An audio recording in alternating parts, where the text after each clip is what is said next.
Olá, Paulo, boa tarde, tudo bem com você? Boa tarde, Léo. Como é que você vai? Tudo em paz. Hoje é um dia agitado na política, Paulo, porque o Bolsonaro foi indiciado pela primeira vez por falsificação de cartão de vacina, né? Mas a gente vai falar de economia, mas eu não podia deixar de mencionar esse tema. Chega a ser espantoso, né, que uma figura desse naipe tenha sido presidente da República, né, Paulo? Ah, pois é. Foi o ponto mais baixo da história do Brasil. Nós tivemos vários pontos baixos, né? Mas esse bateu todos, né? Bateu todos os recordes em termos de baixa qualidade do presidente da República e da sua equipe, de modo geral, né? Exatamente. Você acha que o Brasil está blindado depois dessa experiência ou ainda não, Paulo? O Não, não Brasil está está. protegido contra futuros pontos baixos assim? Não, não está, porque a extrema-direita, por exemplo, é muito forte. A direita tradicional recorre a figuras caricatas com frequência. Vamos dar um exemplo aqui: Jânio, Collor, foram instrumentos de quê? Da direita tradicional. E a extrema-direita, que é um fenômeno mais recente, que começa com o bolsonarismo, ela continua. Ainda que o líder brasileiro da extrema-direita esteja com grandes problemas, ele continua. E mesmo inelegível, até preso, ele poderá ser um fator eleitoral. Pode apontar o dedo e dizer, olha, o meu candidato é esse, né? E não será desprezível. Sobretudo se o governo Lula não estiver indo bem em termos de economia e efeito social, ou se o governo Lula cometer aquele erro clássico dos partidos de centro-esquerda, que é serem vistos, permitir que eles sejam vistos como parte de um sistema que o povo rejeita. Isso aconteceu, por exemplo, na Europa, amplamente, né? E o PT corre esse risco, o governo Lula corre esse risco, sabe? Então, eu não diria que não, que o ponto baixo foi baixo, pode haver pontos piores até, se a gente não se arrumar. Exatamente, é preocupante, Paulo. E você falou sobre uma questão importante. O presidente Lula fez uma declaração dias atrás, dizendo o seguinte, quer dizer, olha, no passado a esquerda era antissistema e hoje é a extrema-direita que se apresenta como antissistema. E isso é um problema. Não sei se você chegou a ver essa declaração dele. Não vi, mas eu tenho falado isso muito, até para você aqui. Isso. Isso mostra que o Lula está consciente disso, né? E eu creio que se depender do Lula, o governo não será visto como parte de um sistema que o povo rejeita. Mas se depender de muitos outros integrantes do governo dele, isso não está tão claro, não está garantido, né? Claro. Não quero citar nomes, mas... Mas a gente vai acabar chegando ali, quer dizer, por vias tortas. Paulo, você fala dessa questão da direita tradicional recorrer a figuras caricatas, né? Mas ela também está afundando exatamente por isso, né? E por também ser parte de um sistema rejeitado. Eu não sei se você viu o vídeo de volta do PSDB, de relançamento do PSDB, pela figura do Aécio Neves. O Aécio Neves se apresenta como o homem contra as polarizações odientas, tal, coisas desse tipo. Chegou a ver isso, não? Não vi, mas agradeço por não ter visto, né? Porque... Mas olha, isso é tão absurdo. Isso mostra que a terceira via, chamada terceira via, está perdida, né?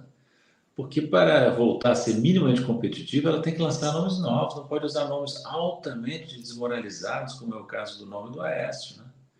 Então tem que aparecer caras novas, com a mensagem velha, mas pelo menos com a cara nova, né?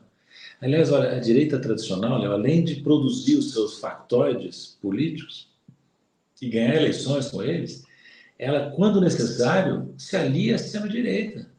Isso aconteceu nos Estados Unidos, aconteceu em países europeus, aconteceu aqui com o Bolsonaro. O Bolsonaro não teria ganho a eleição se não tivesse tido apoio de pelo menos parte, grande parte, eu diria, da direita tradicional em 2008, né? Você vê a direita tradicional no Brasil pronta para se aliar a uma outra força de extrema-direita do tipo Tarcísio, já aos primeiros sinais disso? Eu creio que o principal objetivo da direita tradicional é construir uma candidatura de terceira via. Mesmo que eles tentaram sem sucesso em 2022, em 2018 e 2022, né? Se eles não puderem criar essa candidatura, eles vão negociar. Ou apoiam uma candidatura de extrema-direita que diga, como disse o Bolsonaro em 2018, o meu economista, o meu ministro da Fazenda vai ser este nome que a Patifaria Lima aplaudirá. Aí é um ponto de negociação para a extrema-direita. E vai olhar para o governo Lula e vai dizer o que você vai fazer para se mostrar mais palatável a nossos interesses. Então, ela vai ser uma força, caso não consiga viabilizar uma candidatura própria, ela vai ser uma força que negocia com os dois polos. Acredito eu. Hoje tem um artigo bem interessante, mas é bem emblemático disso, que é o artigo do Merval Pereira no Globo, em que ele fala que o Lula não deve polarizar com o Bolsonaro, que ele deve ser, na verdade, ele deve buscar o eleitor de centro, aquela coisa toda, né?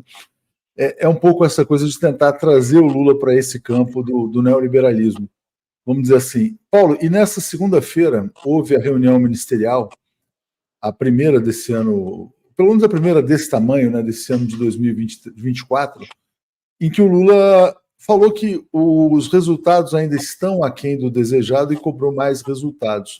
Como é que você viu essa primeira reunião? Mais resultados e mais comunicação sobre o que já foi feito. Olha, talvez seja em parte uma resposta aos resultados não tão bons das pesquisas recentes, né?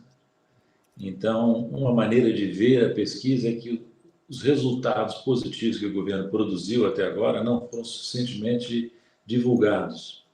Seja porque a comunicação do governo é falha, seja porque a mídia tradicional boicota, mas o fato é que o governo está preocupado em, olha, eu fiz isso, eu fiz aquilo, salário mínimo, Bolsa Família, etc., né? Tabela do imposto de renda. Acho que é justo dizer, Léo, que o governo fez coisas importantes. Não fez tudo que poderia fazer? Não. Não fez tudo que prometeu? Não fez, mas fez coisas. Tomou, com base naquela PEC de transição, a proposta de emenda constitucional de transição, aprovada no finalzinho de 2022, o governo fez programas importantes em 2023. Ampliação, melhora do Bolsa Família, a ampliação gradual do salário mínimo em termos reais, a elevação do limite de isenção da faixa da tabela do imposto de renda e outros, né? Então, eu creio que o governo... Mas, olha, não é apenas comunicação, viu? Comunicação, como disse um amigo meu, é o bode expiatório favorito de governos que não se dão bem nas pesquisas, ou que se dão menos bem do que gostariam. Tem que olhar não só o que a comunicação fez ou não fez, mas também o que está acontecendo. E não é brilhante o resultado. É bom em alguns pontos, mas não é brilhante. E um governo como o Lula, um governo sitiado, essa é que é a verdade, é um governo sitiado por forças adversárias, tem que produzir muito para se firmar. E é isso que o Lula está querendo. Você me disse que ele disse, né? Que ele falou ontem. Isso. Fez muita coisa, mas quer mais empenho, né? E acho que ele é bom nisso, viu, Léo? Ele é bom para energizar os seus subordinados. Eu me lembro quando eu trabalhava no FMI, ele era presidente, eu vinha visitá-lo em Brasília, era recebido por ele em audiência, eu saía sempre energizado dos encontros com ele, tanto na época em que ele era presidente, como depois, quando eu visitava, ou antes, quando eu visitava no Instituto Lula, sabe? Então, ele tem essa capacidade de liderança que é fundamental. E esse governo dele está cheio de gente que precisa ser energizada. Está repleto de gente que precisa ser energizada, né? Quem que você mencionaria, Paulo? Eu não queria singularizar ninguém, mas como é que é o governo, Léo? O governo ele tem gente do PT e tem gente da direita tradicional e tem até alguns bolsonaristas remanescentes no segundo. Tem gente do centrão, não é? Então, é um governo tão heterogêneo que o presidente carrega uma cruz, carrega um peso enorme nas costas. Eu compreendo as dificuldades dele, porque ele é o técnico de um time que às vezes não joga bem em campo, perde gols fáceis, até gol contra pode fazer, entende? Então, eu compreendo a angústia dele. Vou te dar um exemplo aqui. Olha, se você, no primeiro escalão, sem dizer, tem gente da direita tradicional, como a Simone Tebet, o Alckmin, e tem gente indicado pelo Centrão, em Ministérios da Energia, por exemplo, importantíssimo, né? Mas o que é menos conhecido, Léo, é que o segundo e o terceiro escalões dos ministérios da área econômica, por exemplo, estão tomados. por pessoas que não têm identidade com a agenda do Lula. Sabe, se você olha, por exemplo, o Ministério de Indústria e Desenvolvimento Econômico, do Alckmin, todo o segundo escalão, com exceção de um, é neoliberal. Vai na Fazenda, no CEPLAN, no Ministério do Planejamento, Tebet, todo o segundo escalão é neoliberal. Vai na Fazenda, mesmo na Fazenda do Haddad, tem gente neoliberal no segundo escalão, entende?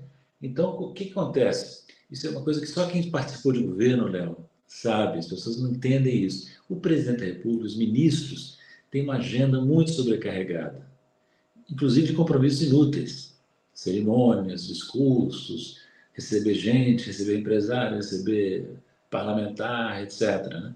Então, muitas vezes, quem toca o barco é o segundo e terceiro escalão. Eles levam o prato feito para o ministro, para o presidente da República. Então, daí vem muitos erros do governo, na minha opinião. Sabe? As coisas são preparadas de tal maneira para a decisão do presidente ou dos ministros que eles são levados a adotar uma postura mais conservadora do que talvez fosse necessário. Ou seja, então nem tudo dos resultados não brilhantes é fruto dos constrangimentos, né, do Roberto Campos Neto, dessas coisas que a gente fala. Algumas coisas são, na verdade, más decisões internas também. Também, olha, você falou, esqueci de falar, o Banco Central, dominado ainda por uma equipe indicada por Bolsonaro, fundamentalmente, né? Você chegou a ver a notícia de que o Roberto Campos Neto já tem planos, saindo do Banco Central, vai para os Estados Unidos e vai trabalhar com sistemas de pagamentos eletrônicos? Eu tenho, eu diria, quase certeza de que ele vai levar a tecnologia do Banco Central para um empreendimento privado. Como é que você vê essa migração? Não sabia disso, mas não me surpreende, porque o que é o Banco Central? Não só a presidência, como os cargos de diretoria, uma porta giratória. A pessoa entra, sai do mercado, vai para a diretoria ou para a presidência do Banco Central, volta para o mercado, para posições de destaque. Essa porta giratória é um fenômeno muito importante na economia política, não só no Brasil. Nos Estados Unidos, a expressão vem dos Estados Unidos, revolving door, né? Acontece também nas estatais. O sujeito vem de uma agência reguladora, ou vem do mercado, vai para uma empresa pública, sai dela para a agência reguladora. Entende? Então, os reguladores, Banco Central, agências reguladoras propriamente ditas, são controlados pelos setores que eles deveriam regular. Entende? É uma captura, o termo que é usado, né? E o governo Lula não tem condições de resolver isso em um ano, mesmo 2, 3. É um problema estrutural do capitalismo ocidental, entende? E que gera, inclusive, todas as reações que a gente conhece, entende? Porque qual é a força da extrema-direita? Uma das razões é essa. A população percebe que as entidades públicas estão tomadas por interesses plutocráticos, entende?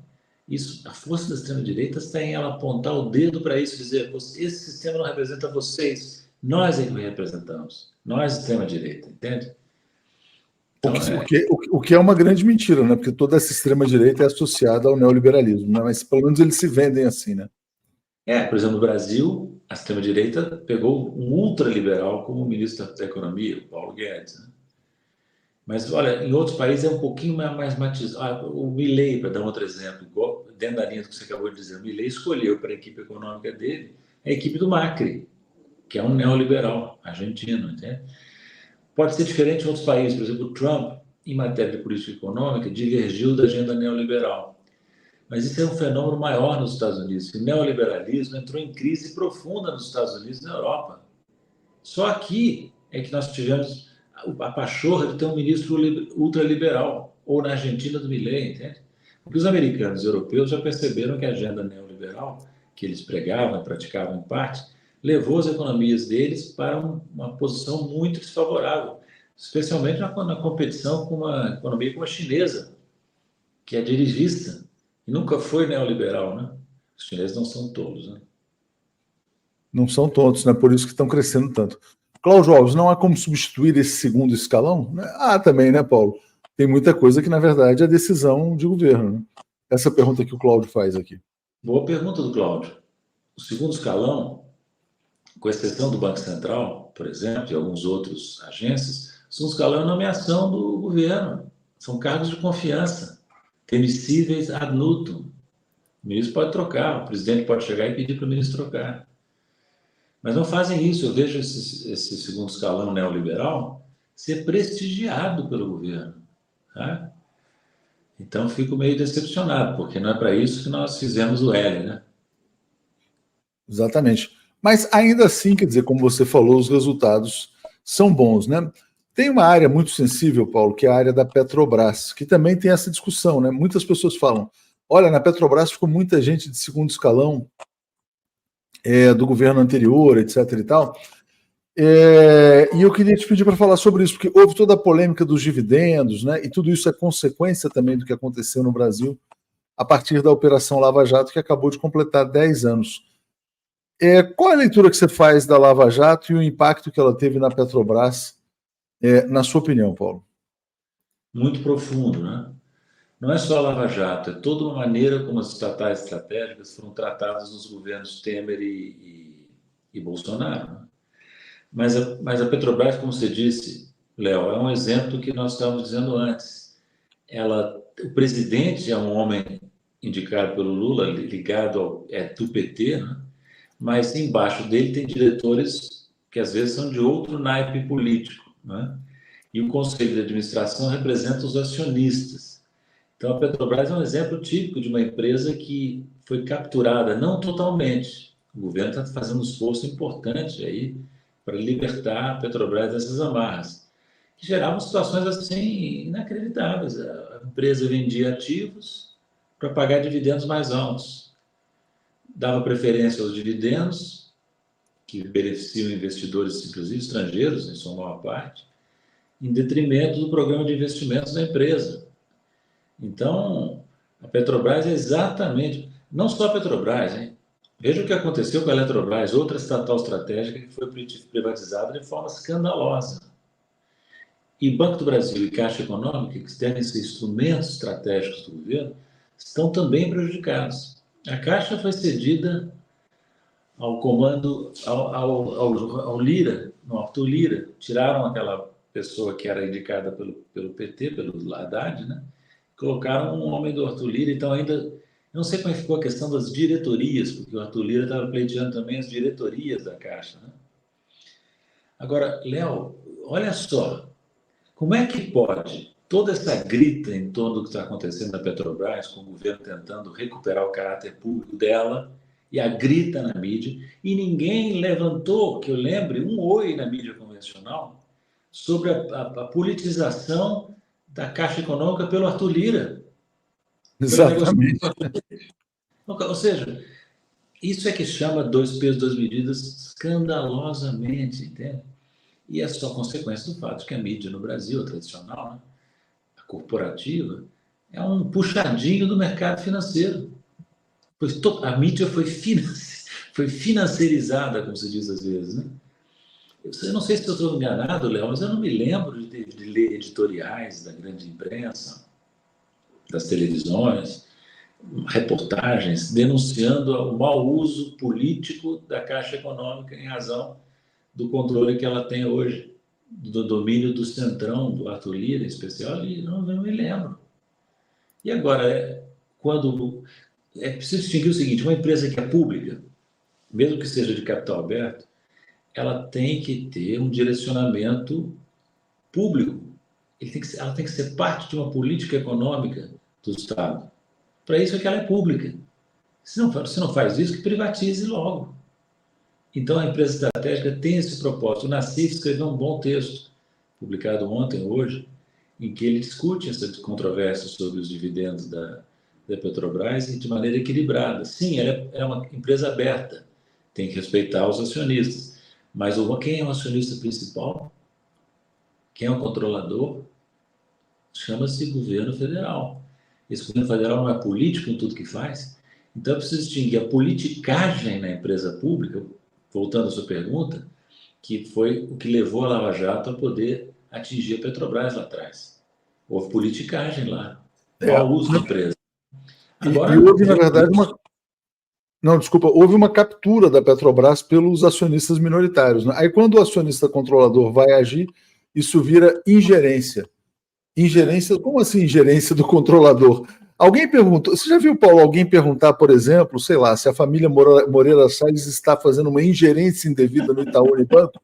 Como assim, né? É ridículo. O nível do debate na mídia brasileira tradicional chega a ser ridículo, entende? Porque é uma ignorância misturada com uma fé que não sei como é que o teto não cai na cabeça de alguns comentaristas e jornalistas que vêm falar essas barbaridades, entende? Eu acho É que eu vou o comprar uma ação do Itaú, Paulo, e quando houver um pagamento assim de dividendos que eu considere exagerado, eu vou dizer que tem uma ingerência indevida da família Setúbal e Moreira Salles. boa ideia. Fazer isso só de pirraça, porque realmente. E eu acho que esse capital financeiro tem uma influência grande na mídia brasileira. Né? Você vê o governo Lula se libertando dessas amarras ou você acha que nessa queda de braço o capital será mais forte? A queda de braço existe, o Lula segue o seu roteiro habitual, que o levou a ter tanto sucesso político ao longo da vida, que é de não confrontar os interesses estabelecidos da mídia, do grande capital, das potências internacionais. Ele vai comendo pela beirada, não é? E ele é muito bom nisso. Ele está tentando, com grande dificuldade, com a herança pesadíssima do governo Bolsonaro, com a aliança problemática que ele teve que montar para ganhar, lembra, por uma margem mínima a eleição, e saiu um governo Arca de Noé, igual a campanha que era Arca de Noé, como ele mesmo disse. Né? Agora, a Arca de Noé tem que saber o seguinte: os integrantes de centro-direita, ou de direita da Arca de Noé, tem que saber o seguinte: quem ganhou a eleição, com a ajuda deles, mas quem realmente ganhou a eleição foi o Lula. Nenhum outro candidato que pudesse ser apoiado pela Arca de Noé ganharia do Bolsonaro. A gente sabe disso. Então, a hegemonia do governo tem que ser do Lula. E o Lula, acho que está consciente disso. Ele pode dizer que nem aquele personagem do Jô Soares, né? Lembra do reizinho? Sois rei? Ele que é o rei, ele que ganhou a eleição. Ele que tem a caneta na mão. Ele vai ser conciliador? Vai levar em conta o fato de que ele foi eleito por uma frente ampla? Já está levando. Mas ele sabe, isso que ele disse aí, que você citou, ele sabe que se ele for confundido com esse sistema falido, política e socialmente, ele não ganha a eleição. Ele perde a eleição para a extrema-direita de novo. Ô Paulo, deixa eu botar uma foto aqui dessa frente ampla. Lula, Alckmin e no meio Carlos Siqueira, presidente do PSB. Ele concedeu uma entrevista ao Globo no fim de semana, defendendo o mercado e atacando o presidente Lula, em dois temas, Vale e Petrobras. Não é preocupante, vamos dizer assim, que o presidente do partido do vice-presidente haja dessa maneira? É preocupante, mas não é surpreendente, porque a Arca de Noé é isso mesmo. Por que o Lula usou essa metáfora? Que o Noé botou na arca todos os bichos. O Lula levou essa Arca de Noé ao extremo de incluir no barco, inclusive bolsonaristas. Estão aí remanescentes, entende? Então, esse aí é um exemplo de um fenômeno maior. Né? Qual é a minha expectativa? É que o Lula, sendo experiente como é, inteligente como é, vai entender que, embora ele tenha que conciliar com essas forças, ele tem que se diferenciar do sistema. Porque o precipício da centro-esquerda no mundo, não só no Brasil, tem sido essa aliança com o establishment. Isso aconteceu na Europa, em vários países. Né? Aí quem é que ganha com a crise do neoliberalismo? Não é a centro-esquerda, é a extrema-direita. E o Lula está polarizando com o Bolsonaro. Né? Não sei se ele faz bem ou não, isso é outra questão, mas a polarização com o Bolsonaro tem um aspecto que é realista, que é que o grande adversário da centro-esquerda continua a ser a extrema-direita. Quando a direita tradicional, através da mídia, tenta abrir espaço para uma candidatura de terceira via, Léo, os eleitores do Bolsonaro não acreditam no que eles dizem, no que TV Globo, os jornais principais dizem sobre o Bolsonaro. Acham que é tudo manipulação do sistema. Do sistema. E o Lula sabe disso. O Lula tem que se diferenciar desse maldito sistema. O sistema não elege ninguém. Quem era o representante Quem eram os representantes do sistema em 2022, em 2018? Olha lá, percentuais ridículos de voto. Exatamente. Paulo, e você falou de polarização, né? A Kátia está dizendo, ó, Lula está fazendo o possível, tem que polarizar e dizer a que veio. Você acha que foi bom fazer essa polarização nesse tema do covardão? Não teve golpe porque Bolsonaro é um covardão? Quer dizer, rotular o suposto mito como um covarde, que ele de fato é? Falou a verdade, né? Falou a verdade. Se ele fez bem de falar a verdade, é outra questão. Quem entende de política, de opinião pública, de pesquisa, vive tentando dizer aos líderes, olha, fale uma verdade relativa, omita verdades. É difícil, eu tenho medo, viu? Talvez irrelevante, que é a polarização com o Bolsonaro, alimentar o Bolsonaro, né? Aí você se confronta em 2026 com a extrema-direita, que é um perigo para o Brasil, e o Lula tentando a reeleição. Por exemplo, em 2018, Léo, vou te dizer uma coisa aqui, eu sei de conversas com pessoas importantes da candidatura Haddad. Eles imaginavam que o melhor cenário para o Haddad seria ir para o segundo turno com o Bolsonaro. Eu disse a um deles, a um importantíssimo membro dessa campanha, eu disse a eles, vai ser um perigo para o Brasil, não é? Eu entendo que vocês queiram enfrentar no segundo turno o Bolsonaro, mas é um perigo para o Brasil. E o meu interlocutor disse, mas foi o que eles fizeram, não é? Na verdade, ninguém controla tudo, né? Eu creio que a polarização vai acontecer. Então, o Lula já está na toada de quem sabe quem é o seu principal adversário, que é o Bolsonaro, livre ou preso, elegível ou inelegível. Se o Bolsonaro chegar em 2026, Léo, eu não entendo nada disso, mas assim como brasileiro comum, se o Bolsonaro chegar em 2026 e disser, votem na Michelle, a transferência de voto vai ser quase 100%. É o mesmo sobrenome, né? É aquela coisa. Agora, a questão que fica é se a elite, se esse centro apoia a Michelle, né?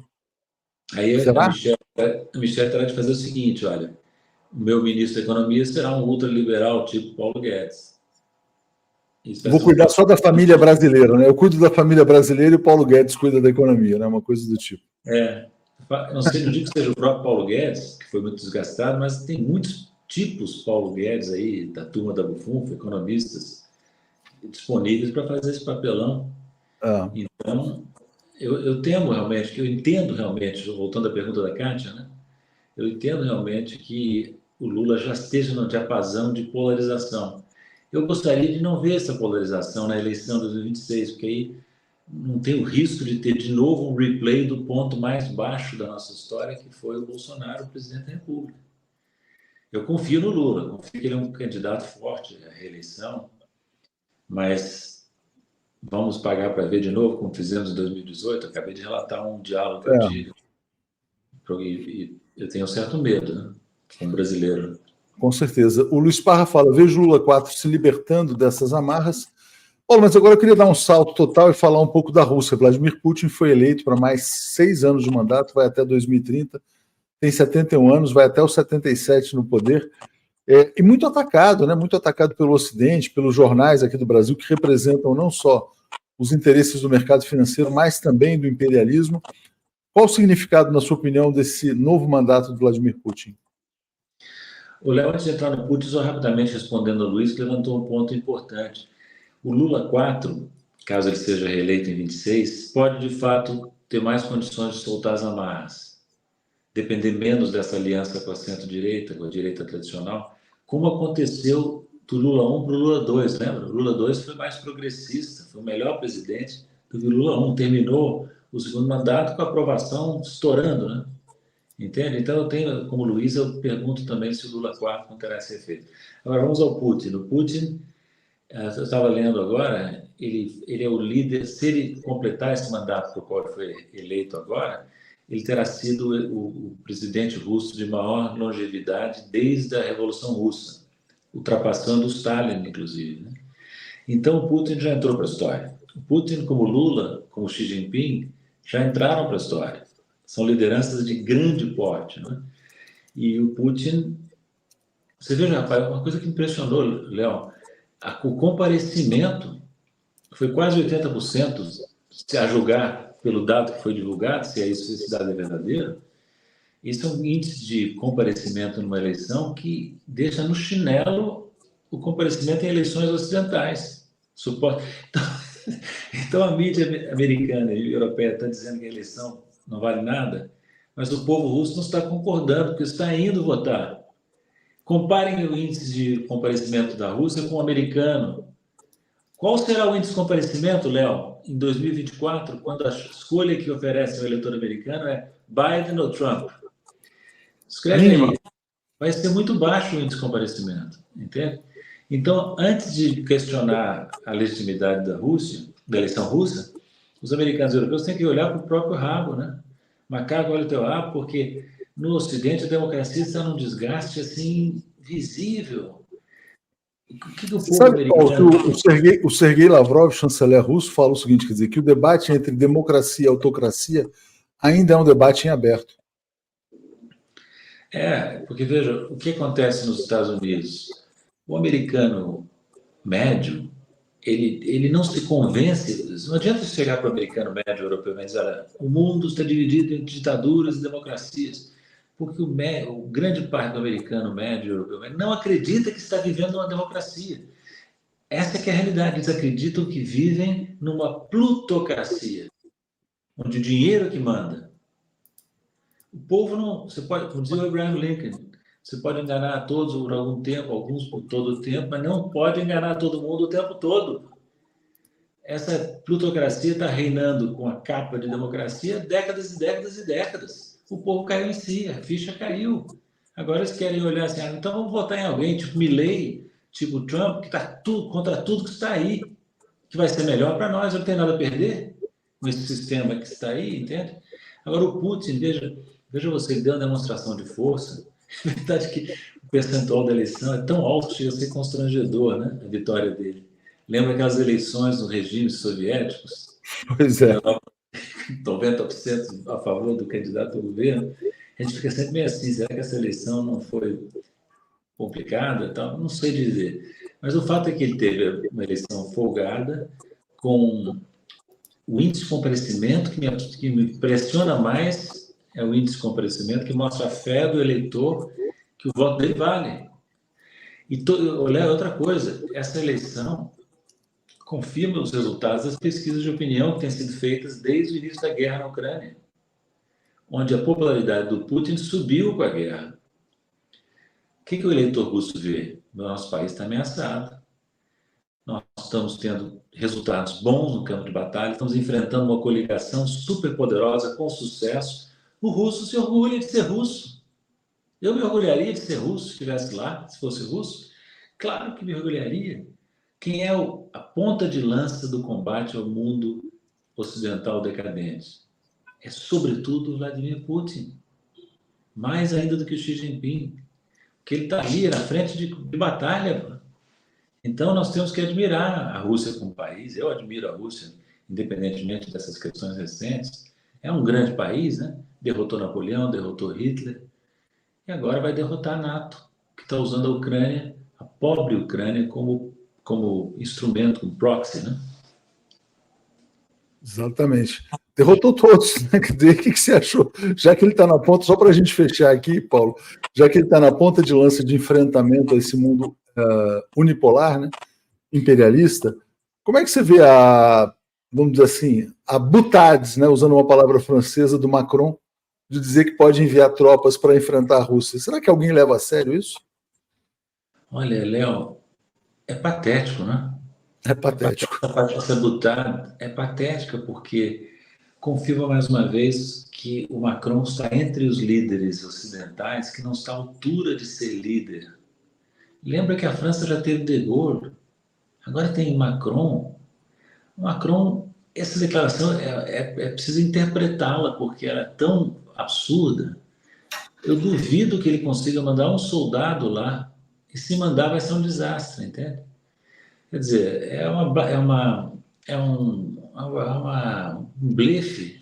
Um blefe, o cara está blefando com um par de 10, um par de 8. Ninguém acredita nesse blefe, ele só se desgasta, né? o que tem que acontecer, o Ocidente tem que cair em si, pelo amor de Deus. Essa guerra não vale nada. Essa guerra só desgastou o Ocidente. Só tem um ganhador no Ocidente, que é o complexo militar industrial americano, que está vendendo como nunca armas e recebendo uma parte maior do orçamento público federal americano. Agora, o complexo industrial militar não é o mesmo interesse que os Estados Unidos ou que a Europa, que os governos europeus. Você lembra que um conservador como Eisenhower foi quem cunhou essa expressão complexo industrial militar? E olha que ele era militar.